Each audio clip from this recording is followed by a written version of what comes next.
time to come and hang out and talk a little bit about your new book and your journey. Just to introduce you to people, rather than me sort of reading your impressive biography, I would just love for you to share a little bit about your journey. Like, how did you come to this place? What's your yoga journey been? Yeah, how did we get here? I was kind of late, well, not really late to yoga, but late to serious yoga. I grew up in a kind of vaguely spiritual, very moral household, but ever since I was a little kid, I've had a very acute interest in spiritual things, and that started me in churches, and I was involved in like parachurch organizations, and then I went to college and I got married and I worked for a church for about 10 years. And while that was a really valuable part of my development, there was a point where I felt like I needed to go further than I was able to go in that spiritual community. And then I went through some really difficult things. I got a divorce, had miscarriages, got into a very uh, negative relationship, and then just a bunch of life stuff. And went to graduate school in religious studies. I'd gone to seminary, and my first husband was a Presbyterian minister, so we were like deeply in the church. And when I left that marriage, I left the whole situation, and it was very traumatic on many different levels. Not just leaving a marriage, which is hard, and leaving a marriage and being a single mom, but also leaving the church and this whole identity I'd built for myself. So I was kind of wandering around. I got to Charlottesville. I was in a PhD program at the University of Virginia in religious studies, and just really kind of floundering in my personal life. And when I had only been here a little while, Charlottesville, just for some reference, has 80,000 permanent residents and 26 yoga studios. So it's like deep in the yoga world. And so Oh, nice. inevitably, somebody invited me to a yoga class.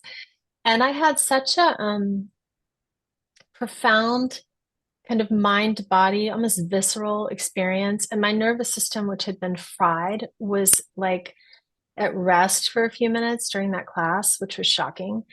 And so I was sort of hooked. And this was when I was about maybe 33 or so, and which was in 2000-ish. And maybe 1999. Anyway, I kept kind of bungling in and out of yoga classes. And then when I was pregnant, I remarried, and was kind of starting to build a new quasi religious spiritual identity around yoga concepts. Nothing too organized, but I just felt safe there. And then during my pregnancy, a friend invited me to a prenatal yoga class that was attached to the ashram, an integral yoga class. And it was wild because we got in and we didn't just start doing postures. All the yoga I had experienced before was very postural. We did some chanting and some pranayama and a long yoga nidra. And I walked out of that class going, this is it. This is what I've been looking for. Like it was just, I felt like everything I had like longed for was had come together in that class. So when my son was old enough, I took the teacher training through integral yoga, and I was in integral yoga for quite some time. And it was really, I developed a strong relationship with the community and with Swami Satchidananda, who was dead, but became like a teacher figure for me because he has so much material. And then when I was, I don't know, maybe like many years, 7 or 8 years into that experience, I wasn't I had always been a very intense athletic person, and I wasn't really getting that in the Hatha tradition.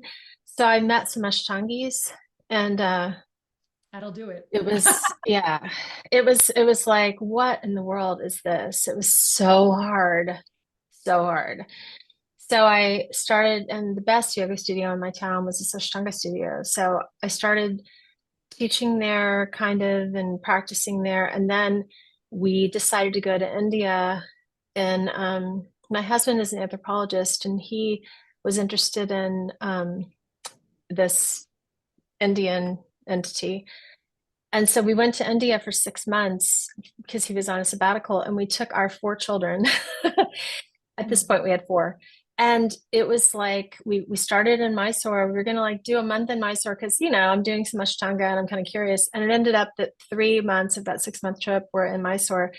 And by the time I left, I had planned my next trip. So I spent 8 years studying with Saraswati Joyce, and it was an absolute sea change in my life, in my family. My children studied with her. Like we homeschooled. They grew up kind of halfway between here and India. And I also studied with Dr. Jayashri, who teaches chanting, and particularly the Yoga Sutras. So my experience of the sutras had been with Swami Satchidananda's work, the book that you just showed me, and through this experience, and yes, that one.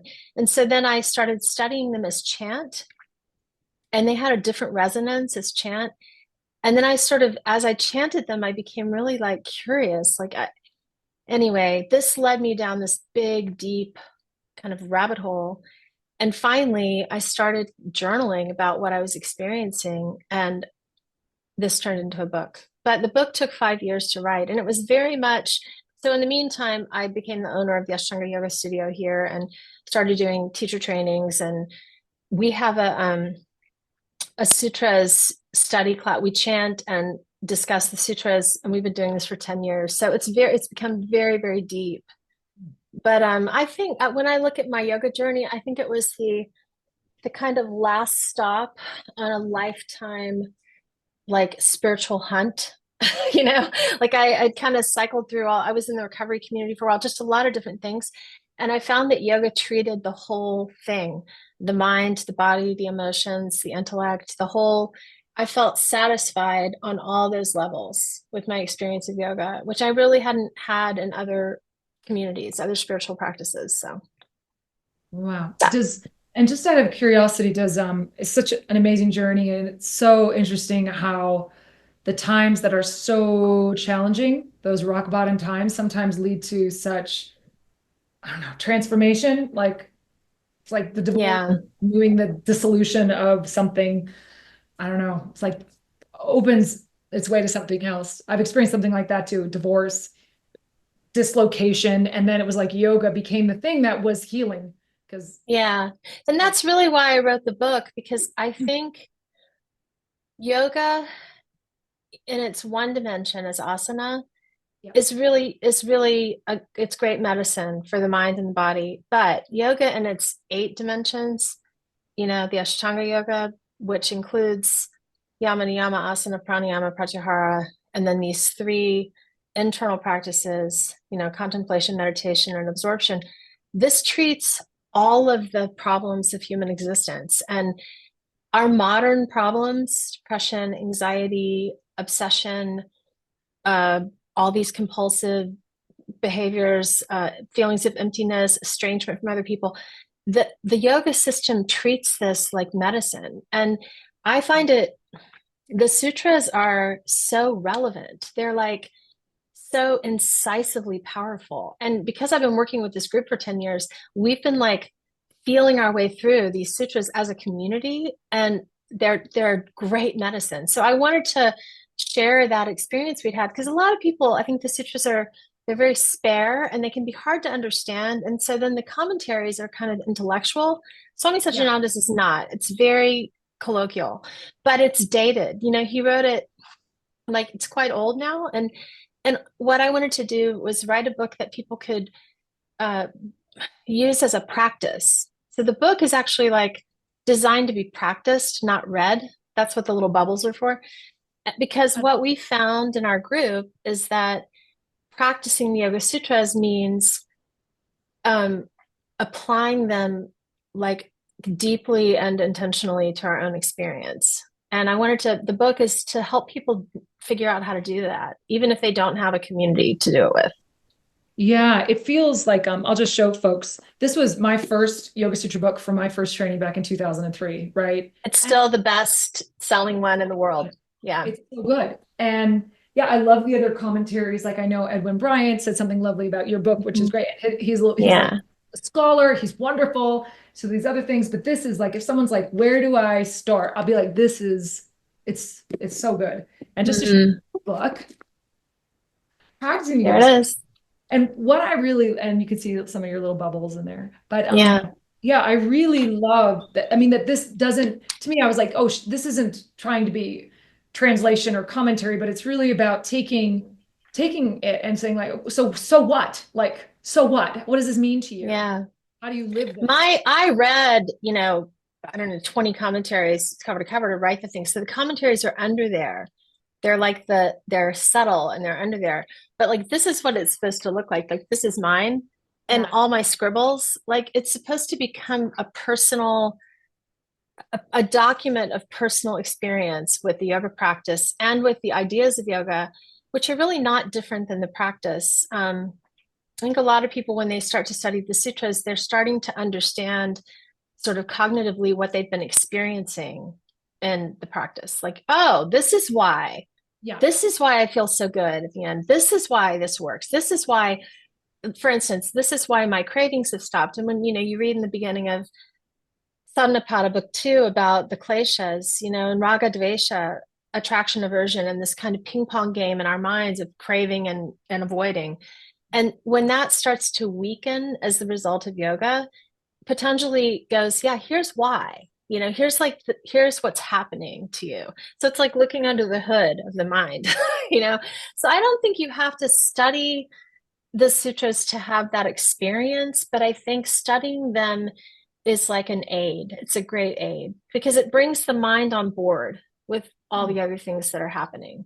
Yeah, it's nice to be able, we're such a heady culture that sometimes Yeah. the mind a structure to be like, oh, this is the frame of why I'm having this other experience can help to Yeah. put those pieces together a little bit more.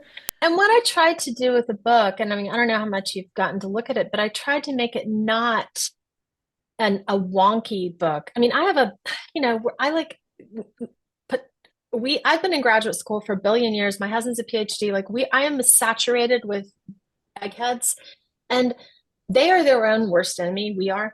And so when I wrote the book, I wanted it to be a resource for practice, not a resource for thinking or figuring out or intellectualizing it, but to see the Yoga Sutras, because I think Patanjali wrote them as a practice manual, not as a thinking manual. He was trying to provide a cognitive or what philosophical argument framework for what people were doing.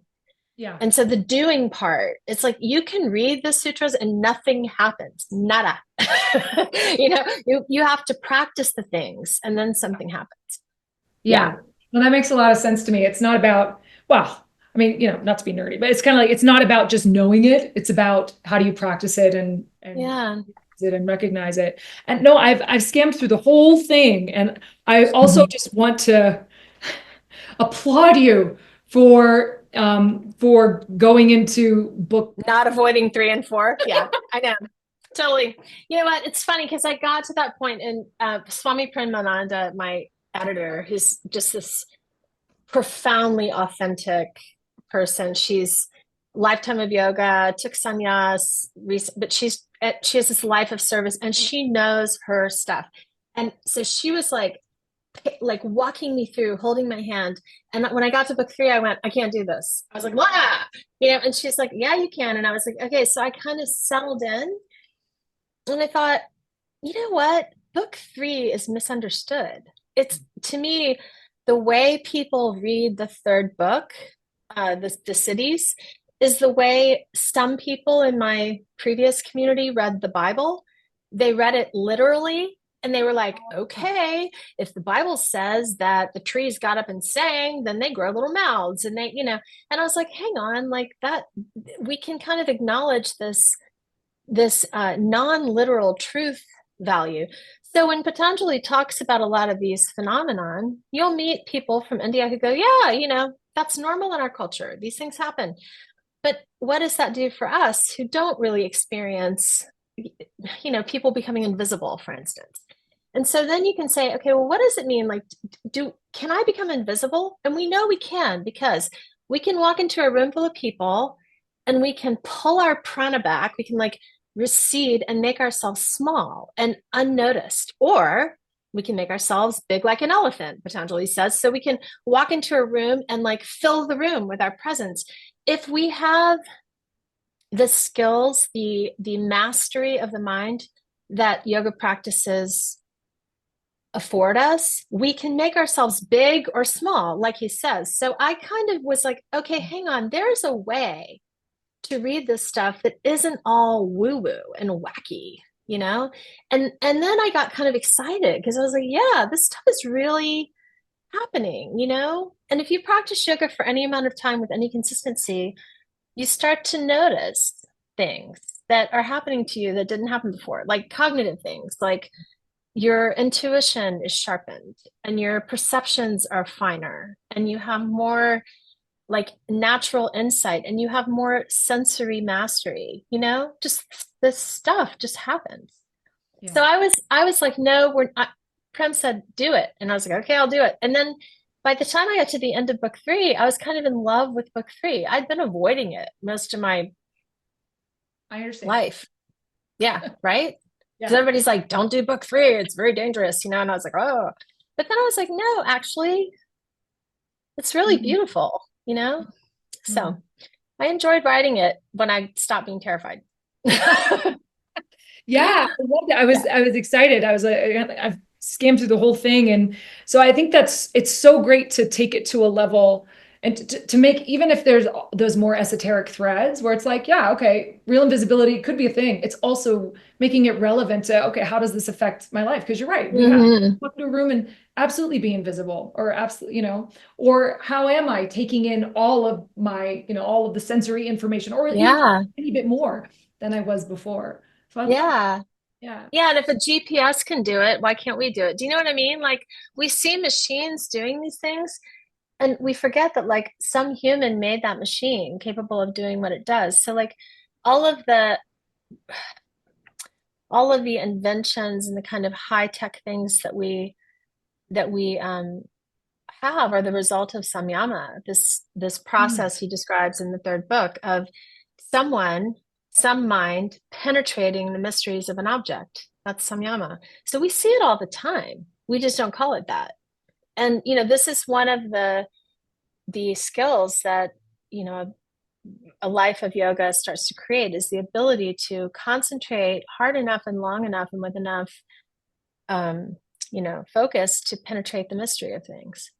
And I don't think that's woo woo at all. That's just like we live in that reality. The fact that you and I can do this right now is because someone penetrated this mystery, you know? And Patanjali says, yeah, that's yoga. That's Mm. what it is. It doesn't, it's like it's a skill, and some people use it for good and some people use it for, nefarious means. So charisma, for instance, right? Yeah. Yeah. Yeah. So Yeah. charisma is a neutral, it's a resource. It's a skill that can be used for good or for ill. Yeah. No, that's definitely true, especially in our yoga world, which has been subjected to a little bit of that carried with our kids. Yeah, so much. But it's always been that way. That's so interesting, right? You read Patanjali and you're like, wow, y'all were dealing with this too? Yeah. Human You know? nature has not changed so Yeah, quickly, right? hasn't changed at all. You know? They're always surprised when they read this. And I'm like, yeah, it's like cognitive behavioral therapy. Here you go. Like Absolutely. Yeah. Well, practical. I'm really struck by my kids are the youngest has just turned 20 and the oldest has just turned 30. And their generation is suffering in a way that ours didn't, that mine didn't. I'm almost 60. So, and I'm looking at like what they're suffering from, and I'm thinking, these sutras have the medicine for this. They're throwing other medicine at it, and it's not doing such a great job, like the results are kind of not so great. And also the medicine causes as many problems as it solves in a lot of ways. But the sutras have this strong, strong medicine for these issues and these diagnoses that these kids are getting all the time. And it's really wonderful to me that there's this tool. And one of my dear friends in our yoga studio in our shala, she is doing, the University of Virginia has given her all this money to do a medical yoga clinic she's a pediatrician for young people and teens, and her yoga prescriptions, her practice prescriptions are the most effective tools she has to treat anxiety, depression, ADHD, obsessive compulsive disorder, all the things. And she's a top-notch doctor, and she says, no, this, if I can get my patients to do this, this medicine is more powerful than anything else I can give them. So I think the sutras are extremely relevant, Careful, we're going to get on to like big pharma here pretty soon. No, Yeah. we won't. We won't. Well, enough said. But yeah, it's also, it's not, there's no shortcuts, right? So I think that there's, when you actually use some of these tools for self-regulation and the outcomes are so good, it kind of makes us question, maybe some of the things that our culture is doing or promoting, or the easy fix, or it's not so much the fix that we need. Well, you start, the sutras, Patanjali spends the first book saying, here's why you should do this. Like, let me dangle samadhi in front of you and make you go, yeah, I want to feel like that. And then he spends the second book telling us how, the practices, the third book saying, and here's what will happen to you. And the fourth book saying, this is what it looks like in the end game. This is like the end game of a life of yoga. But that second book, when he starts to talk about Ashtanga yoga, the eight-limbed yoga, he starts with yama niyama. And like yama niyama is so amazing because it's kind of culturally, it transcends what he calls jati desha kala, time, circumstance, and caste or situation. You can read the yamas and you're like, oh, wow, these actually are held by every culture throughout time. These are universal moral principles. And then niyama, these are kind of universal spiritual principles. So before, I think, modern Western yoga is postural, and it's because that's what it's like the bait is like, come in here and do these things and you'll look better and you'll feel better and it's kind of cool. And, it has, and also you get all these endorphins, and that's like the gateway drug to yoga is asana. But then people can do a lot of asana for a long time and nothing happens. Yeah. And this is why when you look at the system, yama niyama are like the ground for any sort of progress in yoga.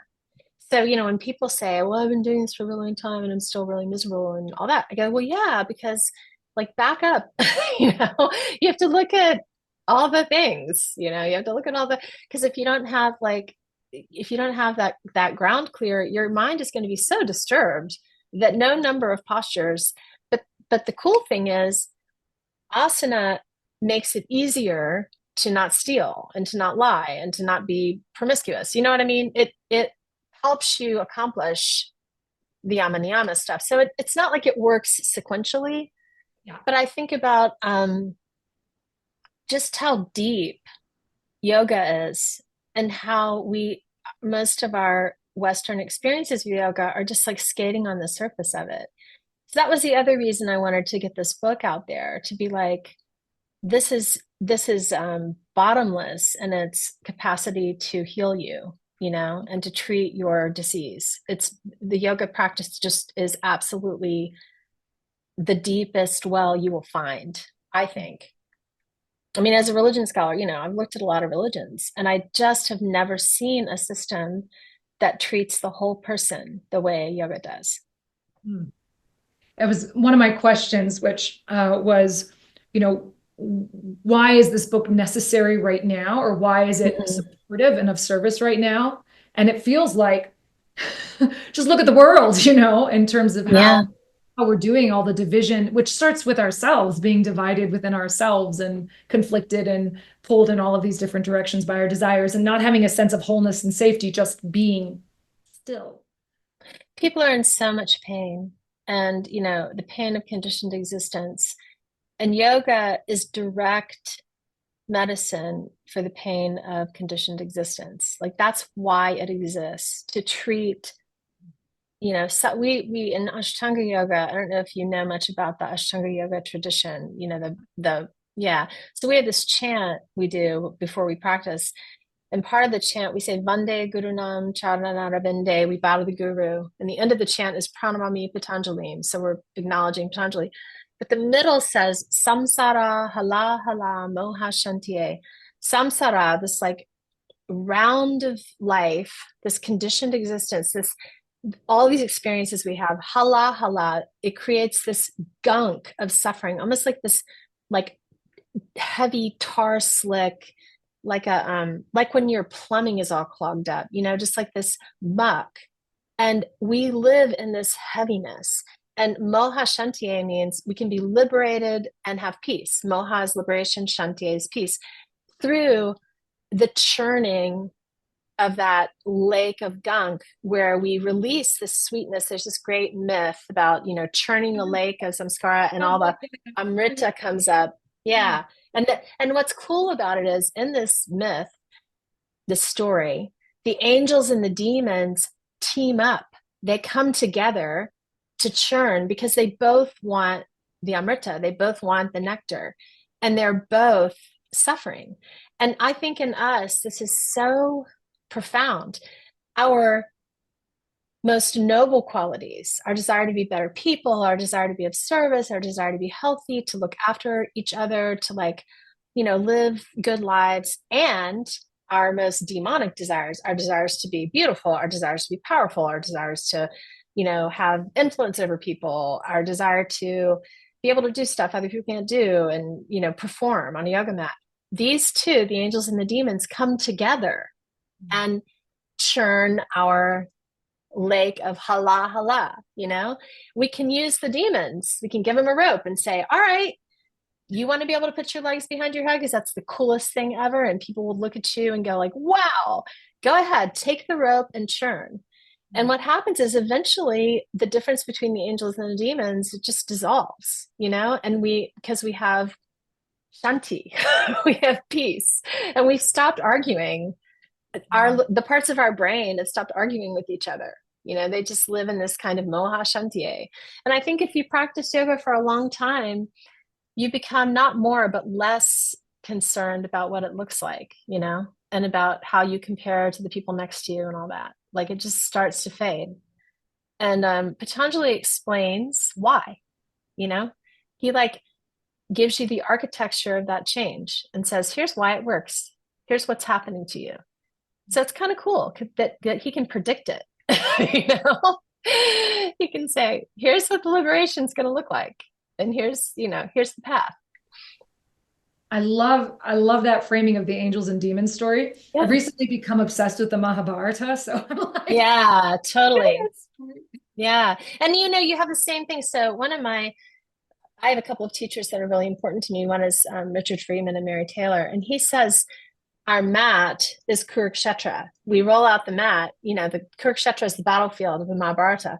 And he says, we roll out the mat and we enter the battlefield. And what are we fighting? Ourselves. Our angels and our demons are going to war on that mat, you know, every single time. And this is you know, these stories for some of us are so resonant. For others, they're an impediment, you know, but for some of us, they really do help us kind of embody the practice, like feel it more viscerally and more like in our hearts. It helps me a lot. yeah. Yeah. Do you have I know this is an impossible question to answer, but do you have a favorite sutra? Yeah, I mean, I have a couple, but I think people do ask me this. My husband's favorite sutra is the one that says pain that has not yet been experienced can be avoided. That's his favorite. Yeah. My favorite is Tatrashtita Yatno Abhyasaha, which is right after Patanjali explains Abhyasa Vairagya, practice in non-attachment. And then he's starting to say, because he's Patanjali, he's like, I'm not going to leave it at that. I'm going to tell you what practice is and what non-attachment is. So that little section has two amazing sutras that work together to be my favorite. One is Tatrashtita Yatno Abhyasaha, which is effort towards steadiness of mind is practice. Effort towards steadiness of mind is practice. So whether I am folding laundry, driving my car, getting my mail, chopping up vegetables. If I am making an effort to study my mind, that is just as efficacious as the time I spend in formal practices, you know? And it leads me to understand that my whole life is practice. If I do my life with effort towards steadiness of mind, and that's like great because I grew up with four children and like four jobs and like a big old house, all these things.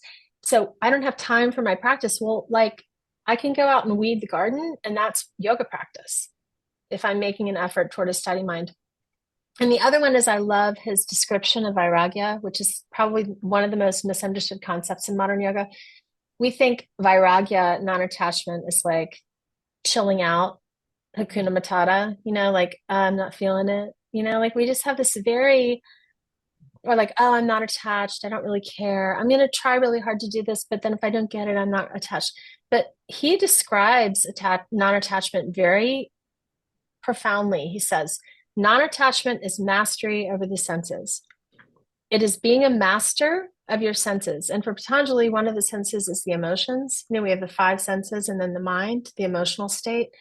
So if we are not attached, we govern our sensory experience and our emotional state through intention. And when you think about the opposite of that, it's this great, again, image of like the drunken monkey bit by a scorpion, driving a chariot through a rainstorm, you know, that the monkey mind, but it's not just the monkey. He's like, he's in a car, you know, and like the car has no brakes and the steering wheel doesn't work like that. That's like the mind. And non-attachment is the mastery of that vehicle. So I love that because it makes it less like, okay, I'm going to pretend to be all chill about this when everybody knows that I'm not really chill. And actually being chill is just a big like spiritual bypassing, you know? And it says, no, non-attachment is that you govern your senses. Your senses don't govern you. Your senses are not going to run away with you and take you God knows where. And I love the combination of those two sutras. Hmm. Yeah, it's a good reframing because non-attachment also sounds like I can't love anybody. Totally. Yeah. I'm not attached to my Yeah. child or my dog. Like, how are we going to live with that? No, but it's not like that at all. You know, non-attachment, if you love someone, means whatever happens, whatever happens with my emotions in this relationship, whatever happens with the physical reality of this relationship, the actions and reactions, I maintain equanimity in those circumstances. It's not that I don't care or I don't, but if my mind or my heart is flipping out, there is an equanimous witness who can hold that and not react to it. So the non-compulsive reaction to stimuli is Patanjali's non-attachment. And that's amazing. You know, we all want that. Yeah, It's well, certainly not caring about stuff. there's a permission there too, which I don't, which, where it is like, oh, you can have all the feels, but that doesn't mean you jump on the scorpion monkey cart and like run But with it. that's your mind's job is to perceive things and to have feelings. That's like what the mind was designed for. So, you know, the other kind of weird idea in yoga is that as you become more yogic, you become less like, I don't know, less engaged. And what you see is the masters like Swami Premananda, people who have gone so far on the path of yoga. She is one of the most highly effective, action oriented. Like she can make things happen. She's like a magician. She can just make things happen. Like editing this book with her, the format, you've looked at it, nightmare. This book was a nightmare. Like the guy who formatted the book almost quit like 7 times. Prem found all the illustrations. She proofread the whole thing with me. Meanwhile, doing 17 other things, you know? So when people have this non-attached, when they have vairagya, their prana is free to be directed wherever they want. They can send their energy, and this is brahmacharya, you know, like brahmacharya pratishtayam tatsanidal vairagya. If you direct your prana, then you become really strong, virya.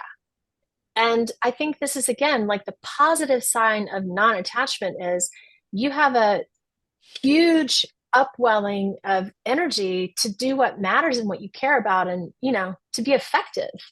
And so it's not like, yeah, whatever, like, I'm just going to sit around and like meditate all day long. Like that's, they're cute stories about that too. Like when Parvati wakes Shiva up and says, "Get off your butt, Shiva. There are things that need to be done out here. Like enough, enough meditation." It's always the women.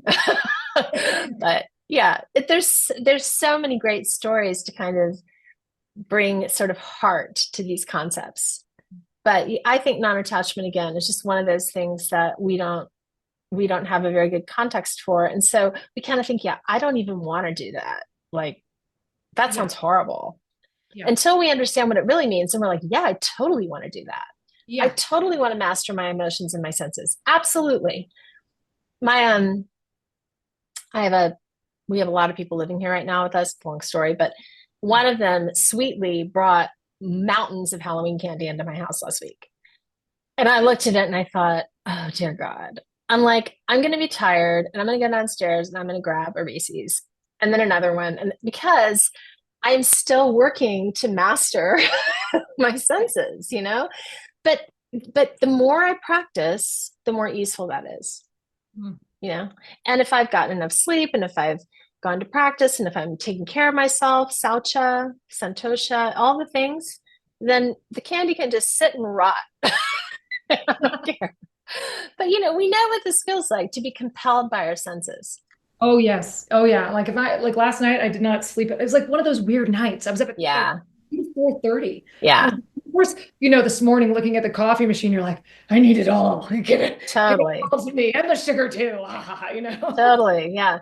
But like that's, when yoga starts to really blossom in us, we can have coffee, but we have it as a choice. We don't have it as a compulsion. And there's a difference, we're not a slave to it. It's not the horse running our chariot off the side of a cliff. Or we can say, yeah, I'm going to have coffee and I'm going to stop drinking it at 10 a.m. And that's that, like whatever. Instead of being like, coffee is my master. Yeah. Yeah. All you have to do is to test yourself. It's like, take away your little crutches, take away your dependencies, and then your mind goes. There's some great yoga stories about like the guys in the cave and they get all enlightened, and then they walk out and they trip over a rock and they're like cussing and yelling and throwing shit, and so I think the dynamic experience of Patanjali's yoga, like he never for a minute suggests that the yogi retreat and pull back from the sensory world. He says, no, you learn how to master it, which really just means mastering your own mind. And that's it. That's what yoga is for. It's to bring the mind under our conscious mastery, and that is a neutral power, which is why yama niyama are important, especially yama, because if we go into this skill set and we master the skills and we do not have yama, this is the atomic bomb, Yeah. Like we can gain great power and then we can use it to be very destructive. So if we go into this 8-limbed yoga with yama as our backdrop, then we won't be destructive, because yama will keep us in community, And niyama will keep our hearts and our minds and our souls clean and pointed toward Ishvara. So like yama niyama are prerequisites to keep us from getting ourselves into all kinds of super gnarly trouble when we develop the powers that come from the skills of yoga, Right. I think that's why they come first, really. Yeah. To put guardrails on the whole thing, I was just watching the miniseries of the Mahabharata last night. Crazy, because it was so fascinating, because all of these characters, they're all like, I went and I did my austerities for 20 years and now I'm bringing all this power, and some of them do terrible things with it. Ravana, like he's in the Ramayana. Ravana, the bad guy, the reason he has all his powers is because he did tapasya to Lord Shiva, and Shiva's like, yeah, I am totally equanimous, sure, whatever, which is beautiful. That's why we love Shiva. But Ramayana is we have some modern parallels for Ramayana, and we know that like you can take power. And so yeah, and it's really important for us to talk about this in yoga and not act like yoga is like unequivocally positive. Yoga is a tool that we can use to gain great skill, power, tejas, ojas, be attractive, draw people to us. You know, I have a lot of students. I have about, I don't know, 60 or 70 students who come, and sometimes I look up and it freaks me out. I'm just like, okay, wait, I how did this, and it makes me like go, you know, because like, oh my gosh, what if I hurt them? You know, so I really have to like, I let them know I don't, there's nothing performative in my relationship with them. Like I tell them when things are going really badly, and I tell, like, they see me practice, they see me fall over and all that. And I think that's really important to maintain this, to not polish myself in front of them, Mm. because then they're going to start to misunderstand the whole situation, you know, and God forbid, set me up on some pedestal. So Yeah. that's another danger, you know, especially in the Instagram world where we can completely curate ourselves.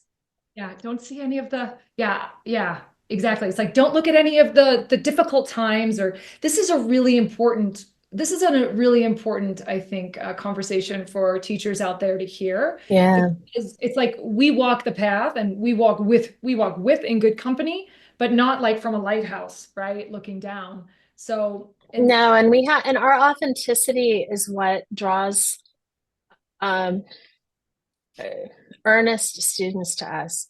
Our yoga studio, we call it a shala, which means home. And this is just in the Ashtanga tradition, we say shala. But my husband and I do it together, and we have no drama, none. Like in the whole place, it is a completely drama-free environment. And I think it hasn't always been that way, but I think we've been able to bring this quality of like transparency and authenticity. So there are no power dynamics happening there. yeah, And like my student, you know, I have students, but we team teach. It's super egalitarian, and it has this feeling of like safety, but the safety is not an illusion. It's not like created by me sprinkling fairy dust and being, you know, the prima yeah, donna teacher and doing, it's created by me being really terrifically vulnerable with them. And at the same time, they also see me thriving. Do you know what I mean? Like they see, I mean, my husband and I, we thrive. We have a loving relationship. We have a great relationship with our children. We have a really uh, robust, we have robust happiness in our lives, but at the same time, we deal with all the things, you know? And it's just, it's really dangerous when we start hiding ourselves from people, or when our teaching and our yoga become performative. Mostly it's dangerous to us yeah, because we become estranged from ourselves, you know? When we perform, we start to we are broken, we have a broken relationship with our own mind because we're not we have no integrity. You know, the outside and the inside aren't matching. yeah, And it's horrible. You see people, it crushes people. yeah. Actually, I have a kind of a in this vein something I'd love to ask for your perspective on, which is that our yoga communities. I've practiced Ashtanga for several years, and then these allegations about Patabi Joyce come out, allegations about Mm-hmm. Swami Satchidananda. How do we? And it's important to acknowledge those things. Mm-hmm. Sexual misconduct and all these dark things. I wish that the yoga community hadn't been subject to. How do you navigate the complexity of that? Like there's so much value, and yet there seems to be also, you know, so what are your thoughts? So we have a saying in Ashtanga yoga. Well, first of all, I was on tour with Saraswati Joyce in America. I'd brought her here for a month, and we were touring the US during the Me Too thing when the Patabi Joyce allegations came out. It was extremely painful and very disruptive. So I don't want to play that down at all. And I have watched integral yoga suffer profoundly from the accusations made. I mean, it's a really real thing. We say in Ashtanga, now I'm not saying we always practice this, but there's a saying, the practice is the teacher. The teachers come and go, and they rise and they fall, but the practice is the teacher, and the guru is within. So I think probably my guess is the karma of this situation is that whenever we set up an external representation of guru, and then we become fanatical about it, and we become mindlessly or wholehearted, when we're committed to it to the degree that we can't hear or see anything that contradicts that relationship.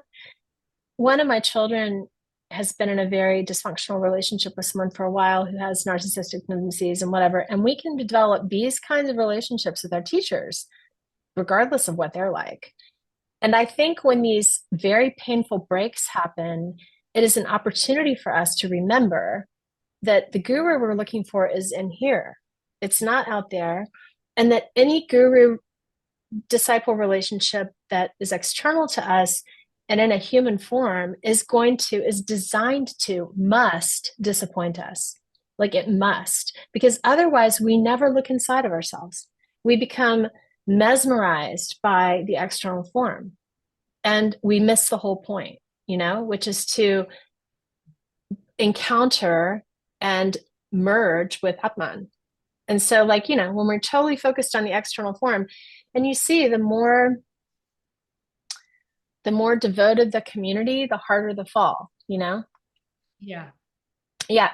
So people are people, men in particular, women have their own things. I have a dear friend who, incredibly intelligent long-term practitioner, who was with a female guru teacher who she learned a ton from, but this woman was also megalomaniacal, cruel, destructive to her family. It was really bad.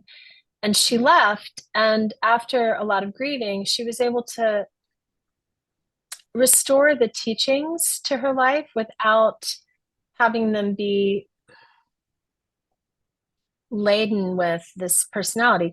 And if you said you'd been divorced, like I was divorced with a child, and I had to figure out how to dissociate this child from this marriage. Like the child remains precious, even though the marriage was not good for me.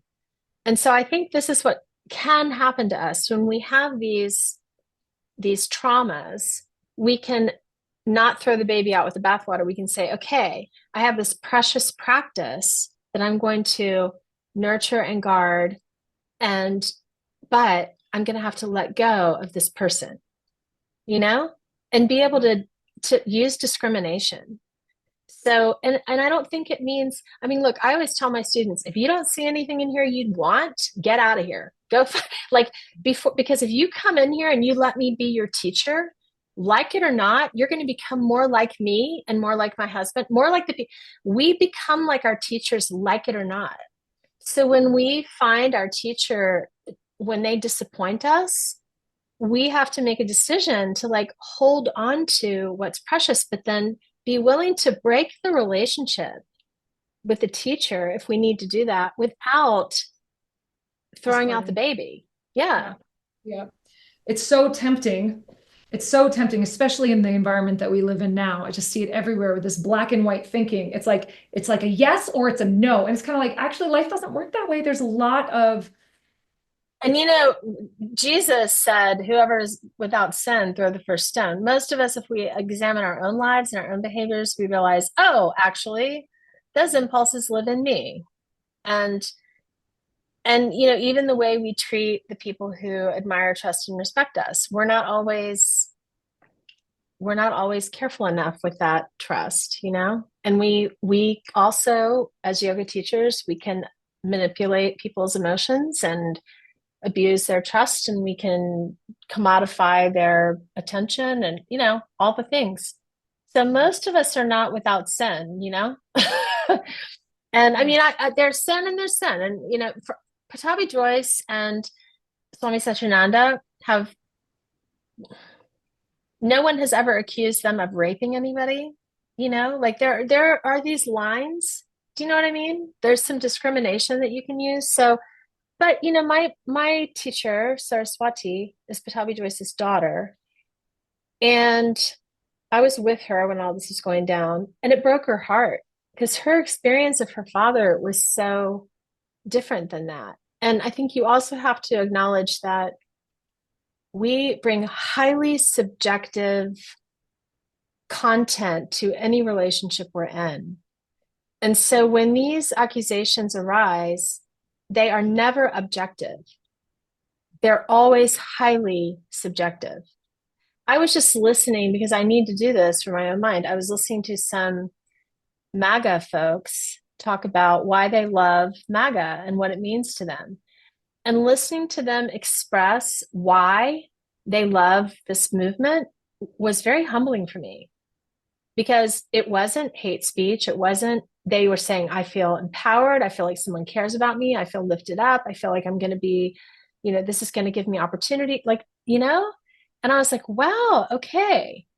They believe this is what they are inhabiting. And I have to I can't discard that, So when we hear these stories, I think we have to be like, all right, these are humans having an experience. There's nothing really objective about this at all.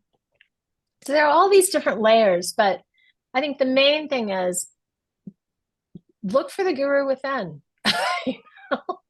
I mean, that's our job, really. Not to pick the right guru, not to pick the right thing, the right yoga. I won. I won the guru contest. I picked the right guy, like the right horse, like they're all in a horse race, and we're going to pick the right horse and get the prize.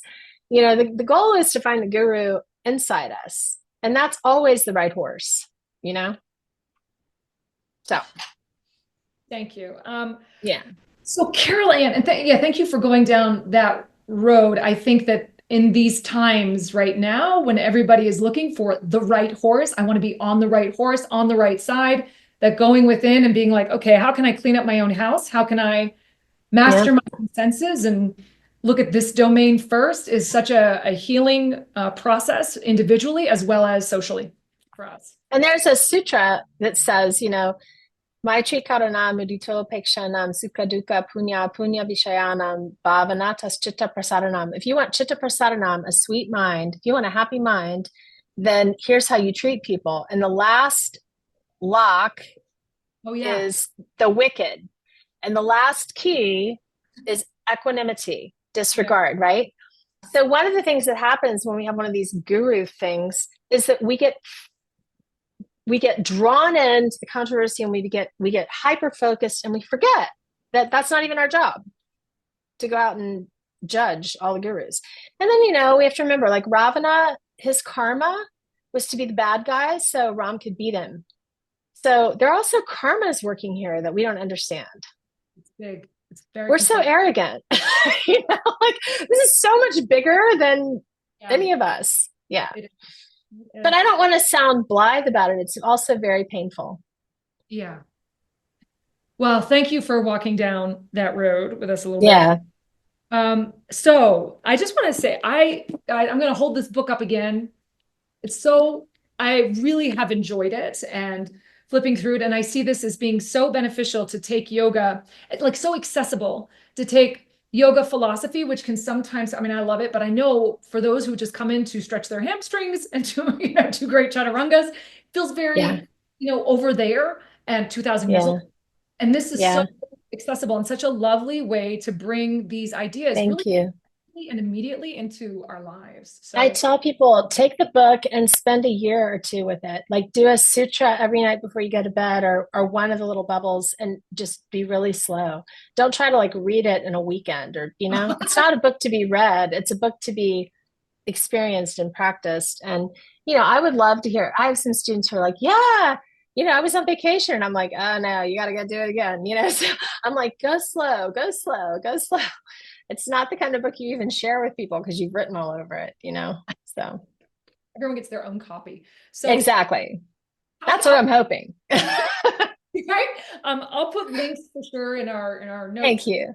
But and if people are interested in chanting, On my practicingtheyogasutras.com, it's just the name of the book.com website, there are all of the sutras are on chant MP3s, so they can listen and even chant along, which is really lovely for me. Not everybody likes to chant, but if you're into chanting, it's there and it's free. You can just, play it or download it or whatever. And I also teach every Sunday morning. We call it Yoga Church, but at 8 o'clock, from 8 to 9, we chant the sutras and we study them, and it's offered online. And we have an online, so it's not just in person. And so, if people really want to be part of a sutra study community, they can jump in and join us online on Sunday mornings. And where would they find information about that? At Ashtanga Yoga Charlottesville. Yeah, on my Shala website, or the practicingtheyogasutras.com has a link. Great. Yeah. Carroll Ann, thank you so much. It was great to meet you, Rachel.